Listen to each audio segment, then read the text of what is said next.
I want to talk about something that almost nobody in the personal development space addresses honestly. What happens after awareness? Every course, every coach, every framework talk about this awareness factor. Just in different words, different sentences, different ways of putting it out. Like seeing your pattern, decode the loop, name the charge, understanding where it came from. And that is all true. Awareness is the beginning, it is essential. You cannot change or you cannot think of where the issue is coming from until unless you see it. And to see is the awareness part. But here is what most people do not tell you. The moment you can see your patterns clearly, the moment you can name it in real time as it fires, things often get harder before they get better. Not because the work is not working, because it is. So, what happens is this work which gets integrated that causes a shift, a change. And these changes are the difficult part. These changes, implementation is the thing which makes you think that it is much more harder. But the irony here is, let's say you don't do this change because it's difficult, because the change is difficult. It's making you come out of the comfort zone to do it. You will be stuck with another set of issue that you know the problem but you're not doing anything about it. So what happens is that accounts as small suffering, whereas change account for one big suffering for a short time. There creates a choice in itself. So before you could see a loop, you had a specific kind of freedom. The freedom is not knowing. The fixer who said yes to everything, they could not help it. The loop ran automatically. The response came out before the awareness could intervene. And after, yes, there was a regret. But there was also an explanation. I did not know I was doing this, I could not see it. The moment you can see it, that explanation disappears. Simple. The whole scenario is done, dusted, packed, and thrown out. Now, when the fixer says yes to something they knew they should decline, they sit with a different kind of discomfort. Not just the regret of the pattern completing, the knowledge that they watched it happening and followed it anyway.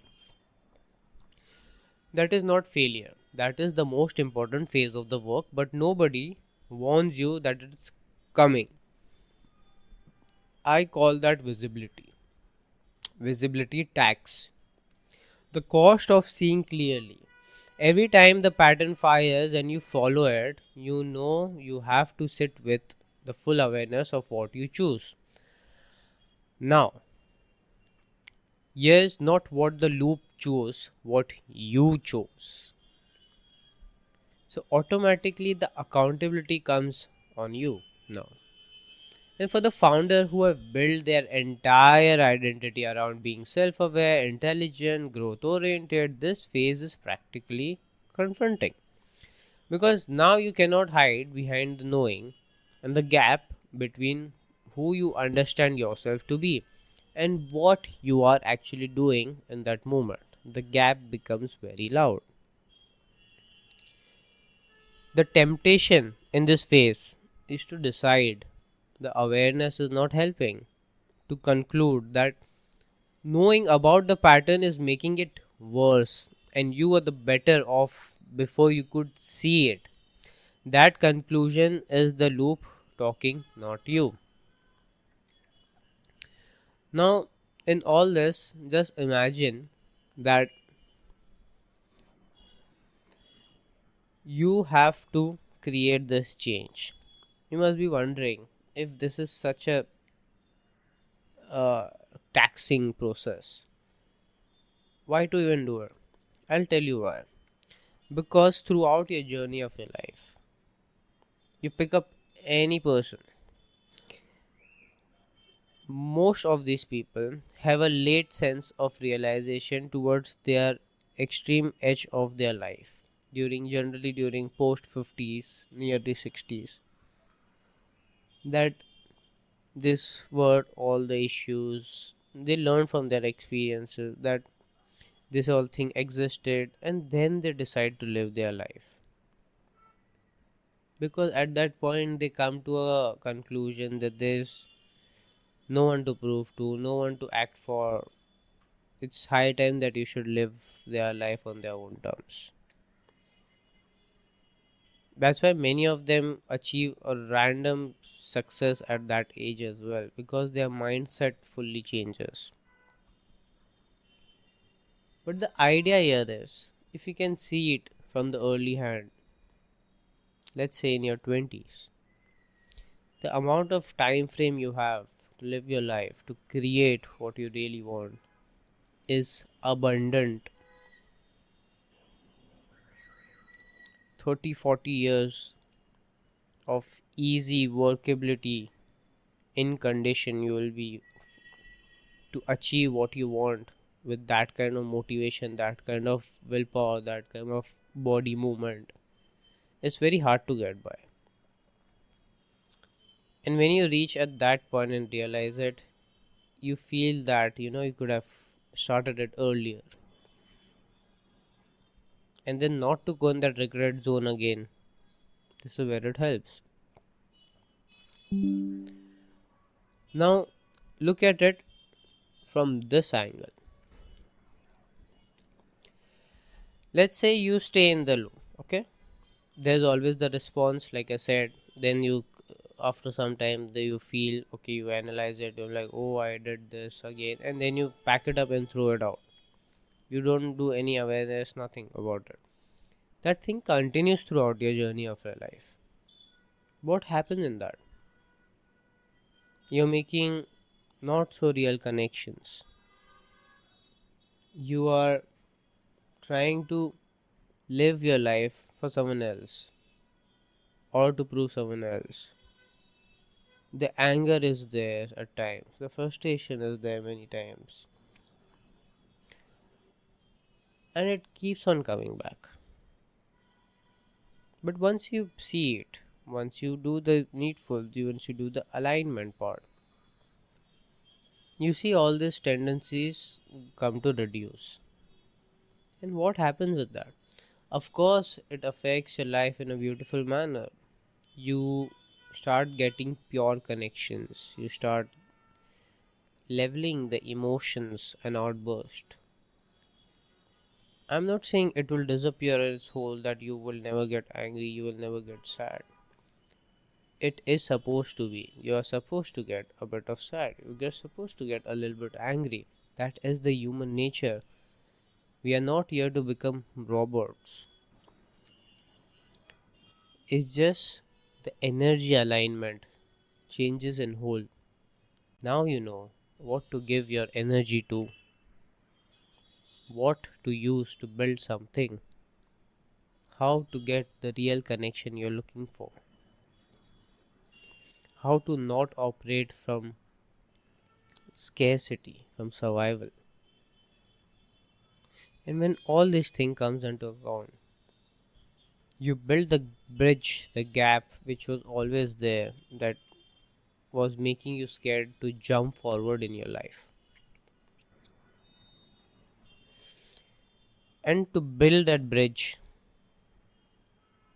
is the difficult thing, what you figure, what you feel. And if you don't bridge that grip, and if you don't bridge that gap, your person who is seeing that gap will suffer, knowing that that gap exists. And if you build that bridge, you will shoot forward, you'll succeed ahead.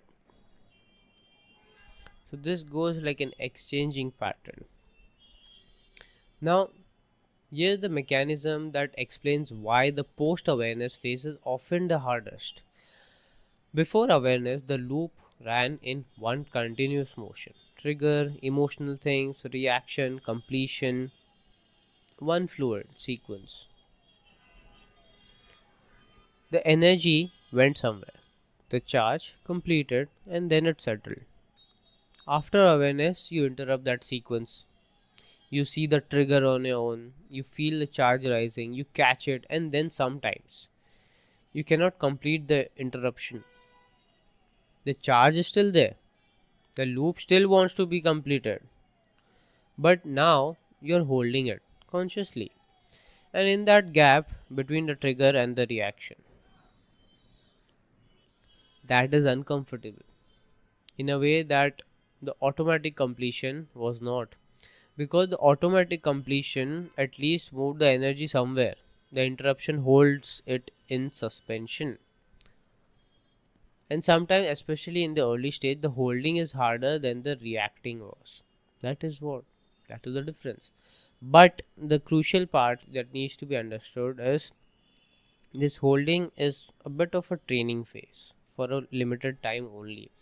You can't be using this forever.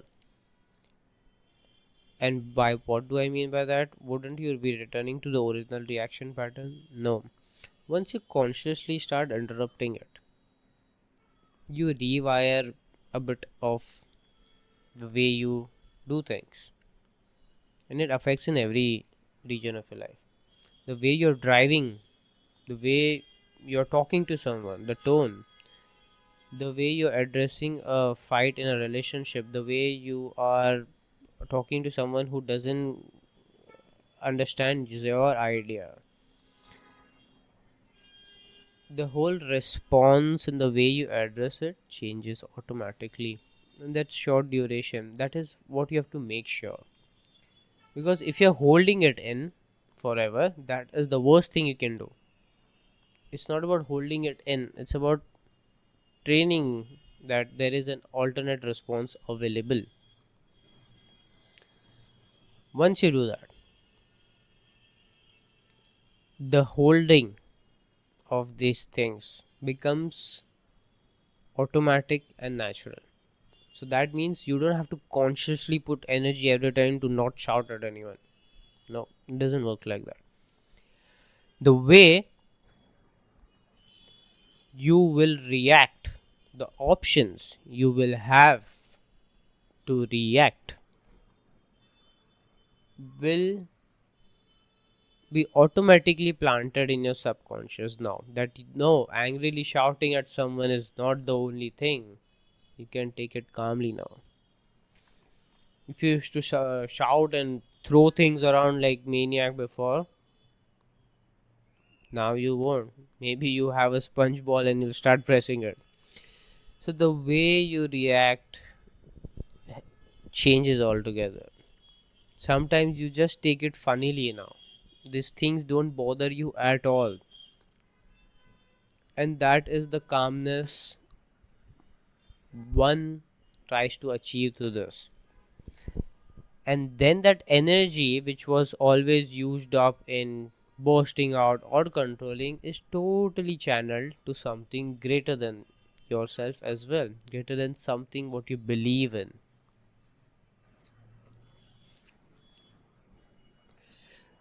And this is why people who try to control at the initial phase and all sometimes report that feeling more anxious or more emotionally aware after starting inner work than before. Not because something went wrong, because the anesthetic or automatic reaction is no longer fully operational. You're feeling what the loop was processing for you. That feeling, the rawness of that post awareness phase, is not regression. It is the nervous system relearning how to process experience without the loop as the middleman. Simple. It passes not quickly, not linearly, but it just passes. And that relearning is the key. So what is the path from the awareness to genuine clearing actually looks like, because I've explained you so far, but because the honest version is different from what most people expect. It is not straight line, simple. It is not consistent progress where every week you are measurably more free than last. You can feel it. But like I said, we are human beings. We are not robots that will become a straight line trajectory. Oh, I don't respond anymore. Oh, the way of your response will change into some other form of emotion. Like I said, you will just find it funny and laugh it off at times. Because we are not here to suppress our emotions. We are here to use it fully, the energy fully, so that we can build something that is the ultimate goal, and call it a family, to a relationship, to healthy lifestyle, to some project you believe in. It's just believe and succeed. It looks more like this. You see the loop, it still fires, you catch it sometimes and choose differently. Sometimes you do not catch it and the pattern completes. You sit with the awareness of both. The catching feels like progress, the not catching feels like a failure now. And if you don't do anything about after catching it, that is a regret. And let me tell you something, regret is even worse than not trying, because you will remember that you didn't try. But that regret is that emotion that haunts you inside. And here is what I observed over time in people who stay with the work. The ratio shifts. Week 1, you catch it once out of 10. Week 4, 3 out of 10. Month 3, 6 out of 10. Not because you became more disciplined, because the gap between triggers and reaction gets wider each time you see it. The neural pathway that was running the automatic completion gets slightly less activated each time you interrupt it. The clearing is not dramatic moment or anything. It is 1,000 small choices to use the gap instead of following the loop. Each one imperceptible, all of them compounding, and that is one of the methodologies to solve any problem in life as well. Many times we look at a problem as a big whole problem, and then we see it, we get overwhelmed by it, we feel lonely about stuff that we are the only one facing it. And because it takes so much of the emotional toll on us, that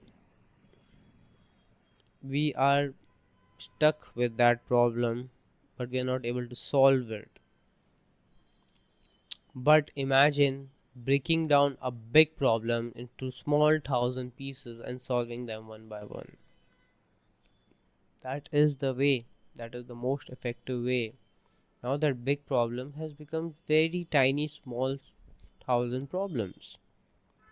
And solving that is a lot more easier. And if you're alone in that as well, you still feel that you can do it. If you are in the post awareness phase right now, if you can see your pattern clearly and you're still following it sometimes, and the gap between knowing and doing feels enormous, I want you to hear something. You're not behind. You are exactly in the right place for the stage you are in. The seeing was the first step. The responsibility the seeing creates the second step. The 1,000 small choices to use the gap, that is the third step and the longest one. So if you feel overwhelmed, if you start overthinking, if you feel sad about the scenario, I understand that.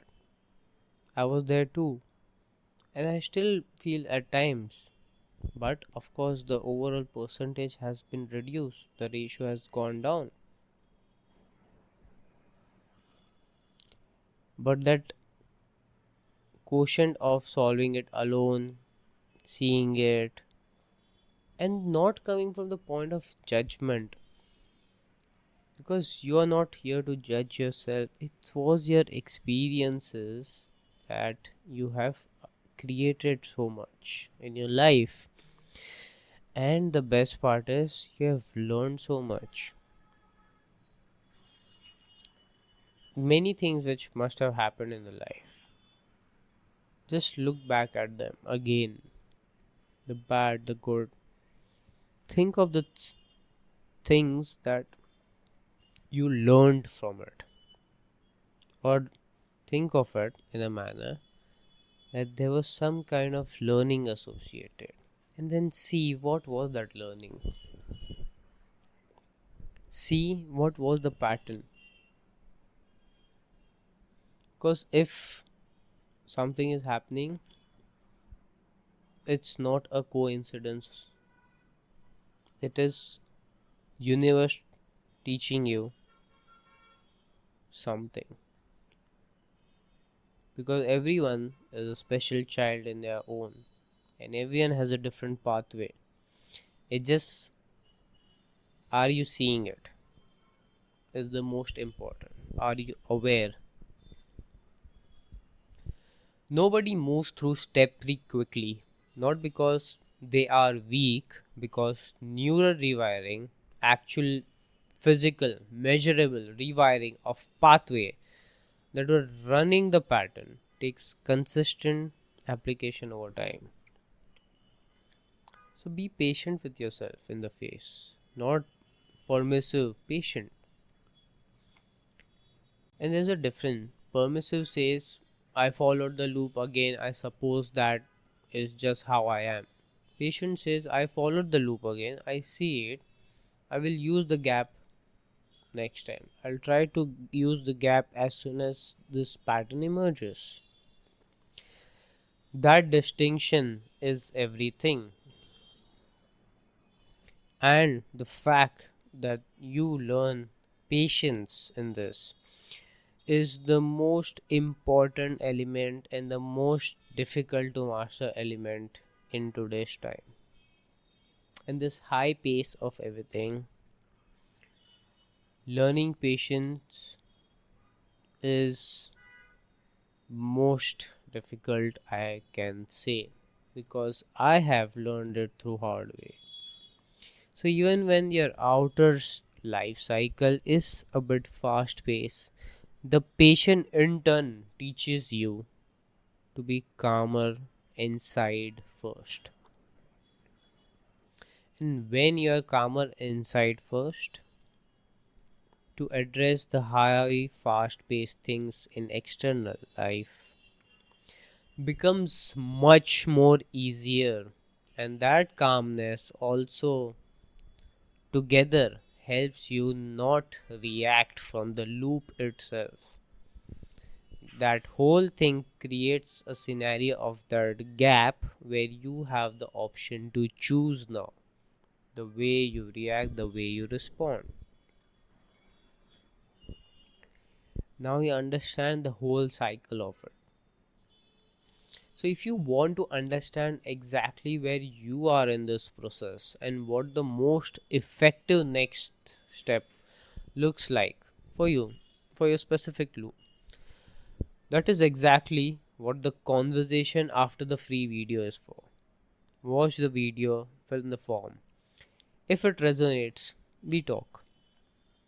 I'll put down the link in the description. And I'll see you on Thursday.